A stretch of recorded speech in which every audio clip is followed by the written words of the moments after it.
Let us pray.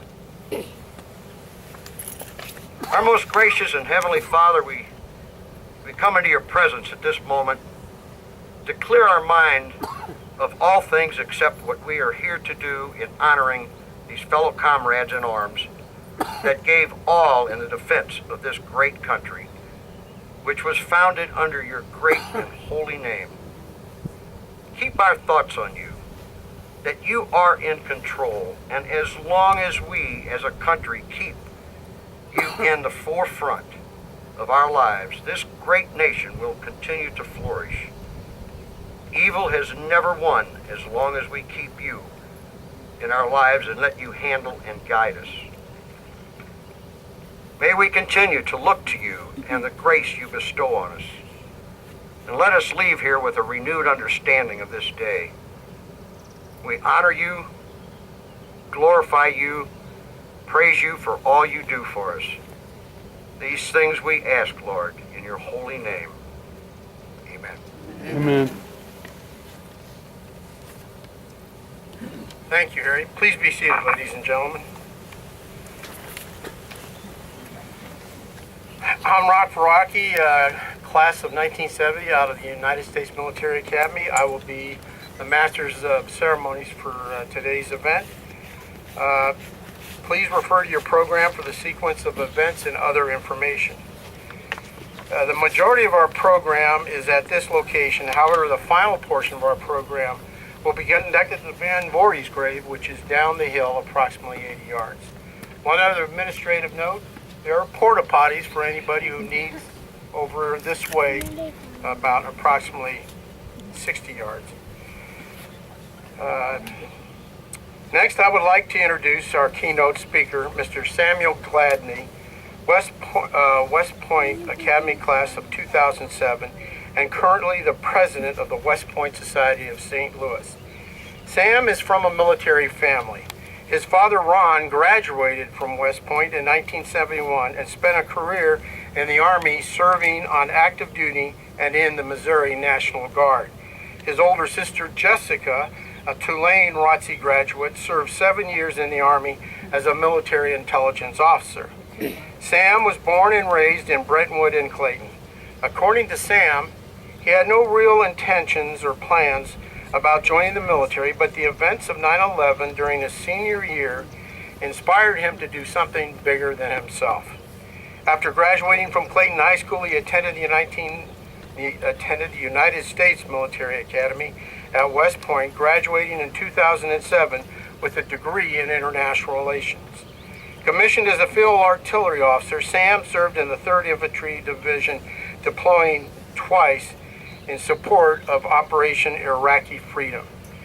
During his first deployment, Sam served as a platoon leader in a small village southeast of Baghdad, Arab Jabbar, a known hotbed of the Sunni insurgency during the surge of 2007 and 8. During his second deployment, Sam served as the battalion logistical officer in both Karik and Mosul, Iraq. Following his service from active duty, Sam returned home to Missouri, earned his law degree at the University of Missouri, Kansas City. He currently practices law at a small firm in St. Louis and lives with his fiancée, Angelica, in Clayton. His awards and decorations include the Bronze Star, the Army Commendation Medal with Oak Leaf Cluster, the Iraqi Campaign Medal with 3 campaign stars, the National Defense Ribbon Service Medal, the Global War on Terrorism Service Medal, the Army Service Medal, the Overseas Service Ribbon, and last but certainly not least, the Parachutist Badge. Sam is still serving today as a captain in the Missouri Army National Guard. Ladies and gentlemen, I am honored to present our keynote speaker, Mr. Sam Gladney.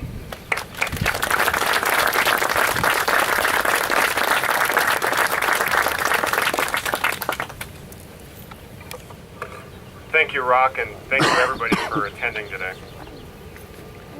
We are gathered here today to remember some of our brothers and sisters, in some cases our friends, our parents, or even our children and our fellow countrymen.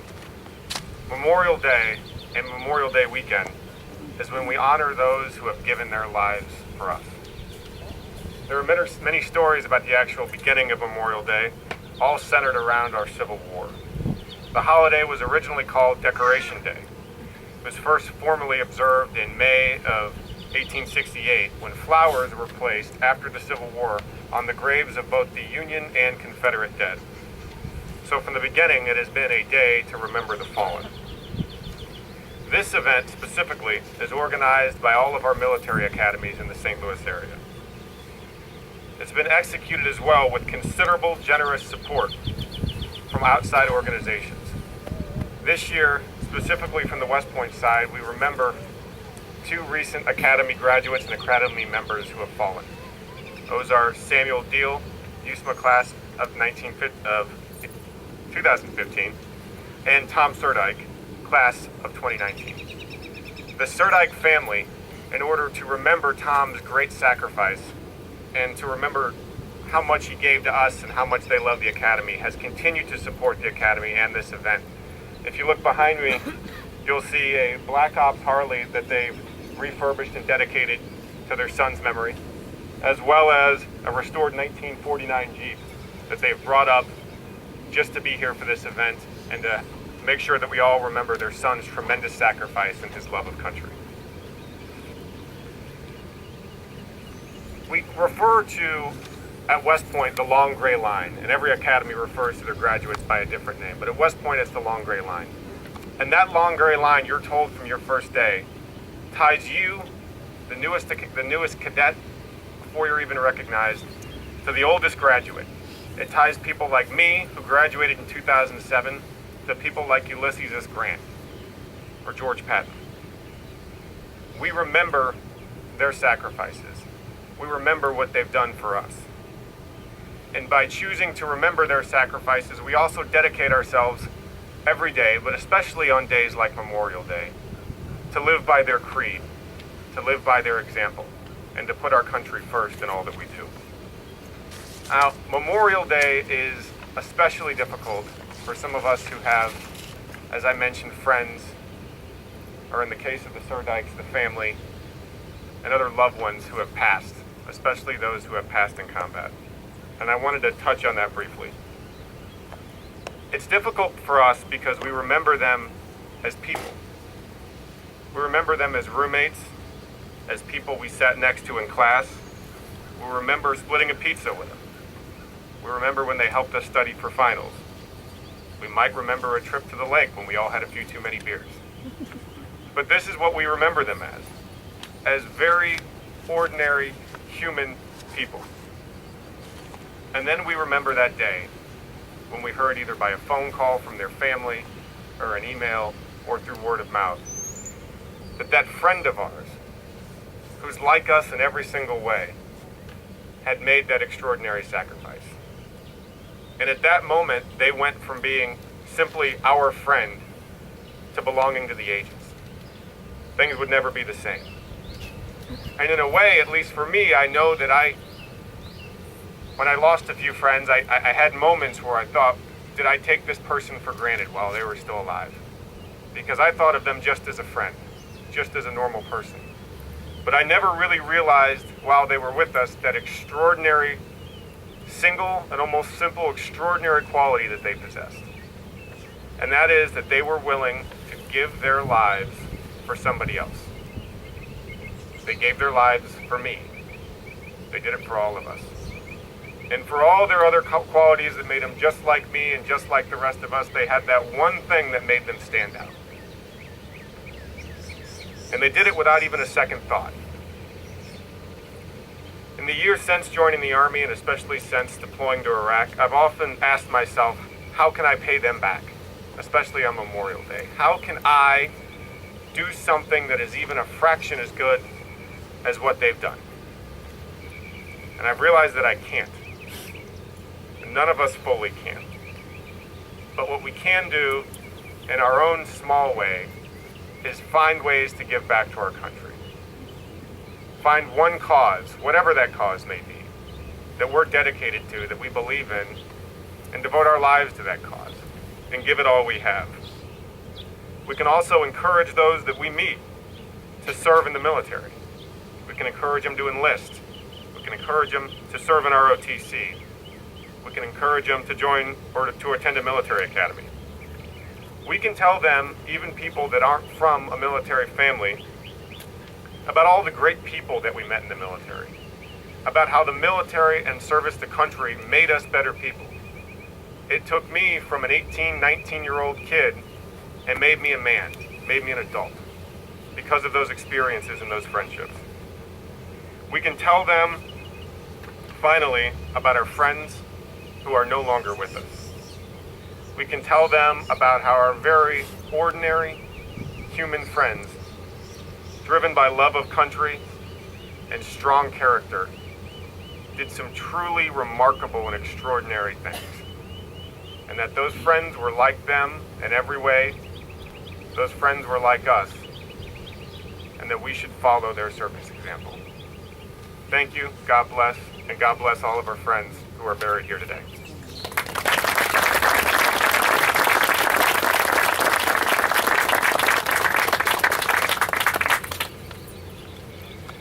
Thank you, Sam. Now, ladies and gentlemen, we'll now honor our hometown fallen heroes.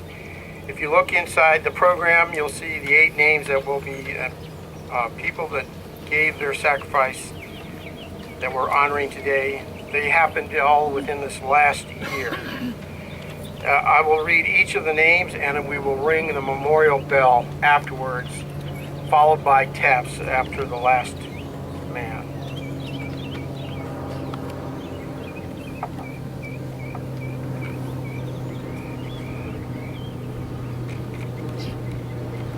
Staff Sergeant Christopher A. Wilbur.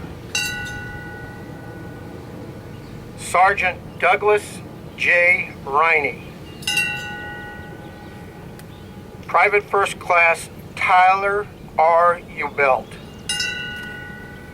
Staff Sergeant Matthew C. Llewellyn.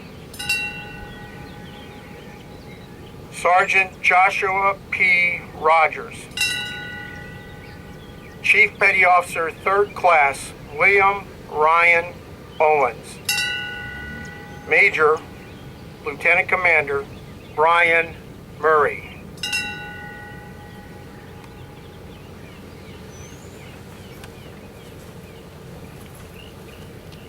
Please stand for taps.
Thank you. Please be seated.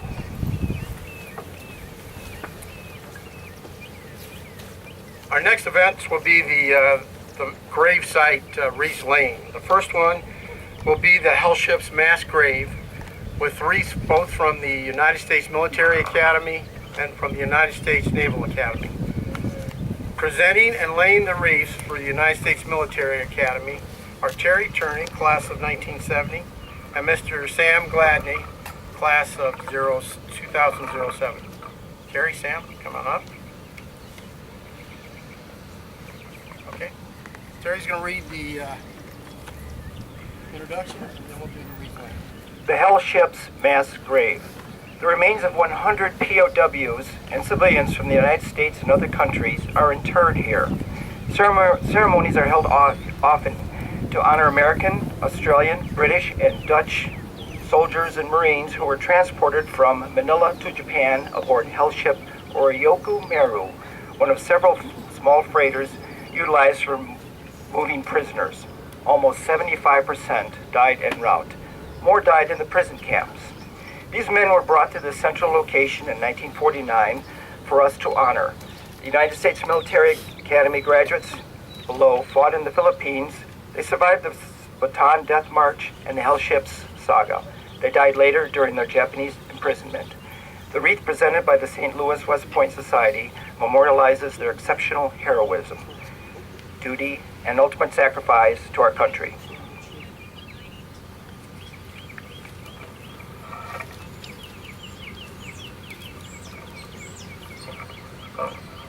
On the Military Academy wreath, we have the 6 names as you see in their program.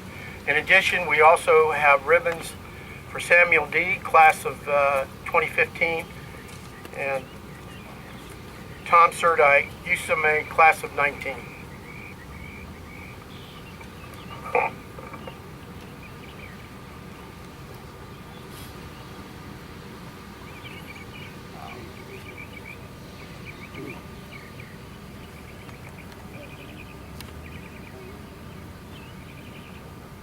Well,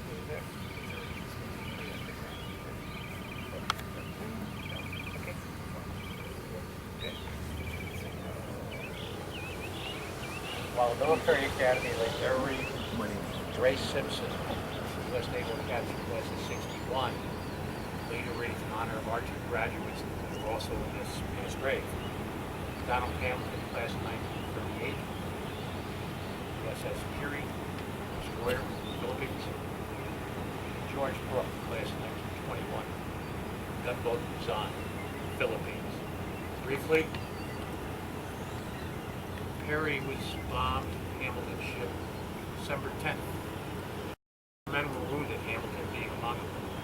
There was another lieutenant wounded. His name was Calvin George, class of 1939. Calvin George is listed on a monument in Darwin, Australia, as being killed in action. The Peary was sunk in February of 1942. Calvin George is not happy about that. Calvin George is 101 years of age and still with us. His class has sent personal thanks to West Point, to the Air Force Academy, and to the Naval Academy for conducting this ceremony for 17 years. Thank you.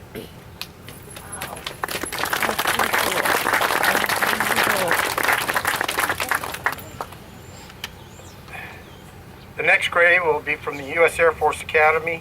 Presenting will be Kurt McDonald, and I'll let Kurt talk. 1990, class of 1990. I knew it. I knew it. He's from me for a loop.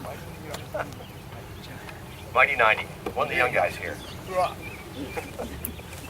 And Reed Schaefer, class of 71, and Bob Baker, class of 85, will carry the wreath over to Lieutenant Blassie's marker, which is just over your left shoulder, about 50 yards away.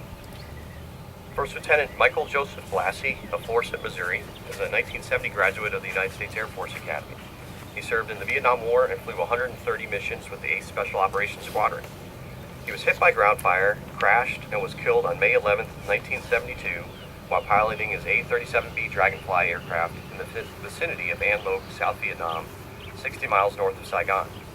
His remains were buried in Arlington National Cemetery's Tomb of the Unknown Soldier as an unidentified soldier from the Vietnam War. After petitioning the United States government, his family had his body exhumed and tested. DNA tests confirmed that the previously unknown soldier was, in fact, Michael Blassie. After 14 years in the Tomb of the Unknown Soldier, Lieutenant Blassie's remains were moved to Jefferson Barracks National Cemetery and reinterred here in 1998. The wreath presented by the USAFA Association of Graduates Gateway Chapter memorializes his exceptional heroism, duty, and ultimate sacrifice for his country.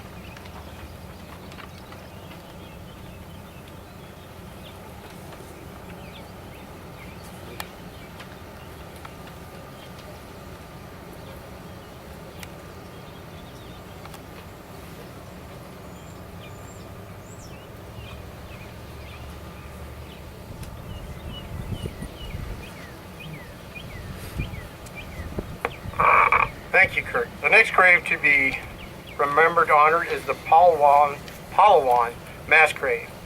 And Dan Sullivan, United States Naval Academy, class of 1956, will do the presentation honors. Dan? Looks good for an old man.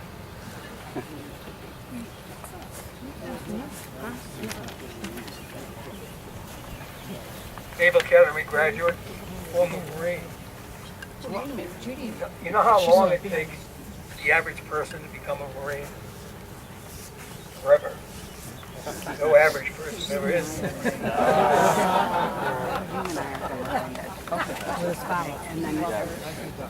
Palawan Memorial doesn't only honor the remains of the greatest number of men in this important cemetery. There are two markers, two stories. A large stone one with names and a smaller bronze plaque with the story of the Palawan massacre. Walk by when you can. Take a look. The 4th Marines in the Army were assigned a difficult mission on Corregidor to save lives, not to defeat an enemy force or to protect a position. The outcome was reported as surrender, not generally thought of as honorable. I was lucky enough to be assigned to the 4th Marines in Kaneohe Bay in 1957, choice duty. Since 4 of that small group of officers later became general officers, and 1 other individual became Sergeant Major of the Marine Corps, and there were personal decorations on men all over the place. Once again, the 4th Marines were recognized as an elite outfit, but not completely. Officially, the Corps said the 4th Marines had ceased to exist after Corregidor. Colonel Howard ordered the colors burned and dispatched the regimental journal with a wounded Marine across aboard the USS Archerfish, which silently appeared to rescue those who could not survive capture. That had never happened to any regiment before. General Wainwright, the Army commanding general, was charged to prevent capture of 12,000 military, civilians, nurses, and wounded for as long as possible. He was on an island, smaller than Forest Park, close enough to the enemy so that a mile away they could have observation balloons and call in artillery fire. He was hammered from March and April. They ate their horses. They ran out of food. They fought for as long as they could. The Japanese commander commanded surrender. If you don't surrender, I will incinerate those 5,000 or so people in the rock tunnel that used to be the headquarters. Very difficult choice for someone who was ordered to save lives. We later learned it should have been looked at as understandable as abandoned ship. Put the most vulnerable in the lifeboats first. After the war, the Philippine Republic awarded our unit the Presidential Unit Citation. Then the U.S. did the same. Then they erected a memorial in the southernmost Palawan Island commemorating the massacre there after 2 years of horrible captivity. Honors due were finally happening. Then in 1952, the incinerated remains of the brave men who had sacrificed and been captured to prevent others from being incinerated were brought here with the stone monument. Still, some wondered why hadn't they fought to the last man. Fittingly, a former Marine set the record completely straight. The late Corporal Glenn Module, USMC, then 80 years of age, appeared here with other Marines because he had been answering questions like that for years, and he and the others had a small massacre monument with a brass plaque providing the tragic details installed. He had been at Corregidor and had personally later witnessed the Palawan massacre while he was in the hospital. He gave talks for years to make sure his old chain of Marines were honored properly when those questions persisted. He wrote a book called Last Man Out. On Palawan Island, Corporal McDowell tried to warn the other and then managed to escape. Think. To be torched, incinerated, in a tunnel after their earlier sacrifice. It was a moral atrocity, along with the physical one. McDowell wanted us to remember that these Marines absolutely kept their honor clean. It's right that the 4th Marines wear those citations in their memory today. And what are those other servicemen on the grave marker? The Army, the Navy, Coast Guard people. McDowell published a book that says it best about a couple of thousand others who were integrated in the final defense. Although it was a defeat, the Battle of Corregidor is marked down in the annals of the 4th Marine as a fight to be proud of. Those who fought and died in its ranks, whatever their service of origin, were, if only for a brief moment, Corregidor Marines. The auxiliary of the Veterans Foreign War Post will now decorate the Palawan Memorial with a wreath which they have carefully contributed for years to this ceremony.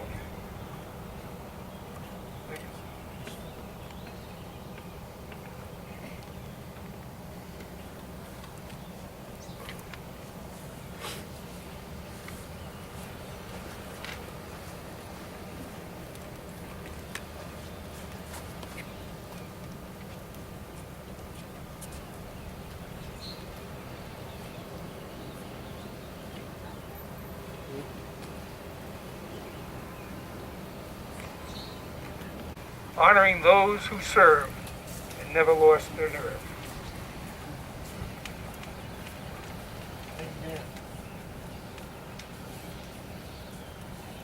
Okay, ladies and gentlemen, at this time, we will get up and process down to the U.S. Naval Academy, the last grade. Stand by one. Mike Dunham is in charge.